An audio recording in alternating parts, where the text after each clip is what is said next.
के बीच अंकुश और राजा दोनों भाई एगो ऐसा सॉन्ग लेके आ गए वाला न जौन से पानी में भी आग लग जाई। तो चली जानल जाऊ कौन सॉन्ग ह ओमे का कहले वाला सॉन्ग में जैसे पानी में आग लागता। कहता लो कि कैसन बिया हो साली ससुरारी में देह पाटी पातर के भर अकवारी के।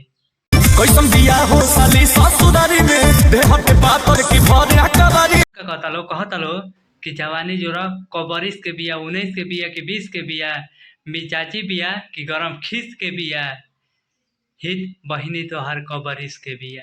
तो जवानी जोड़ा 19 के 20 के बिया हित दीदिया तोहार कबरिस के बिया।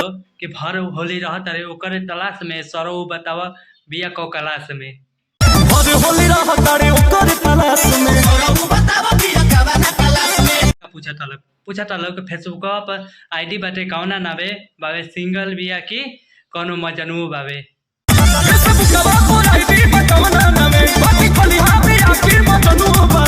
पूछा तलो कि बोला कौन साबुन से नहाले कौन हितई ना नुजाले।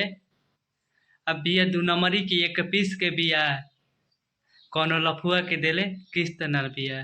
कौन साबुन से नहाले कोनो हितई ना नुजाले 2 नंबरी की चीज 1 पीस के बिया के देले ना किस्त के बिया।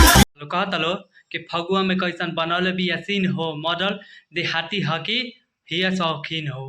फगुआ में कोई संबनल बिया सीन हो मॉडल देहाती हकी हिया शौकीन हो। कहता लो कि हित रहेला तू अपना दीदिया संगे होठ होली में कौना कलर से रंगे। हित रहेला तू अपना दीदिया संगे होठ होली में कौना कलर से रंगे। और का कहता ना कि सुबह में देखी है सजावट बॉडी के बनावट कादो दीपक का मतलबी के निस पे बनो। देखी है सजावट कैसन बॉडी के बनावट कादो दीपक का मतलबी के निस।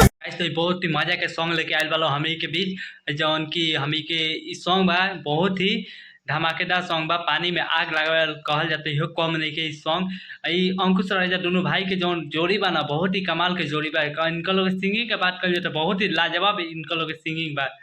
और गाइस ये हमी के सॉन्ग बा जौन के बोल बा हित दीदिया तोहार बहुत ही लाजवाब सॉन्ग लेके आयल वाला होली में तहलका मचा दी पूरा पानी में आग लगा दी एकदम। अगर वीडियो अच्छा लगा तो चैनल को सब्सक्राइब कर लो वीडियो को लाइक कर लो कमेंट कर लो ज़्यादा से ज़्यादा शेयर कर लो ताकि आप सभी खाते हमेशा ही वीडियो लेके आओ रही साथे मनोरंजन कर जा मस्ती कर जा वीडियो के देखल जा सुनल जा।